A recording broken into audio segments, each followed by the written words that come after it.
ലോകത്തിൽ ഏറ്റവും പ്രധാനപ്പെട്ട 2 കൃത്രിമ ജലപാതകളിൽ ഒന്നാണ് പനാമ കനാൽ. അറ്റ്ലാന്റിക് സമുദ്രത്തിൽ നിന്നും പസഫിക് സമുദ്രത്തിലേക്കും തിരിച്ചും സഞ്ചരിക്കാനായി കൂറ്റൻ കപ്പലുകൾ തിരഞ്ഞെടുക്കുന്ന എളുപ്പമാർഗമാണിത്. ഒരു ഭൂഖണ്ഡത്തെ പിളർത്തി അറ്റ്ലാന്റിക് സമുദ്രത്തെയും പസഫിക് സമുദ്രത്തെയും കൂട്ടി ഇണക്കിയ എഞ്ചിനീയറിംഗ് മഹാത്ഭുതമാണ് പനാമ കനാൽ. ഫ്രഞ്ച് നയതന്ത്രജ്ഞനായ ഫെർഡിനാൻഡ് ലെസ്പസ് ആയിരുന്നു ഈ കനാലിനു വേണ്ടി ആദ്യം മുൻകൈ എടുത്തത്. 1880 ഫ്രഞ്ച് നേതൃത്വത്തിൽ കനാലിൻ്റെ നിർമ്മാണ പ്രവൃത്തികൾ തുടങ്ങിയെങ്കിലും പൂർത്തീകരിക്കാനായില്ല. 1990കളുടെ ആദ്യം അമേരിക്ക ഈ നിർമ്മാണ പ്രവൃത്തി ഏറ്റെടുക്കുകയുണ്ടായി. 1914 കനാൽ പ്രവർത്തനം ആരംഭിച്ചു.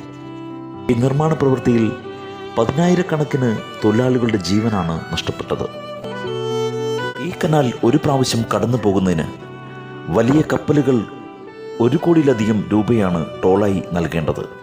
എന്നിട്ടും പ്രതിവർഷം 15,000-ഓളം കപ്പലുകൾ ഈ വഴി കടന്നു പോകുന്നു.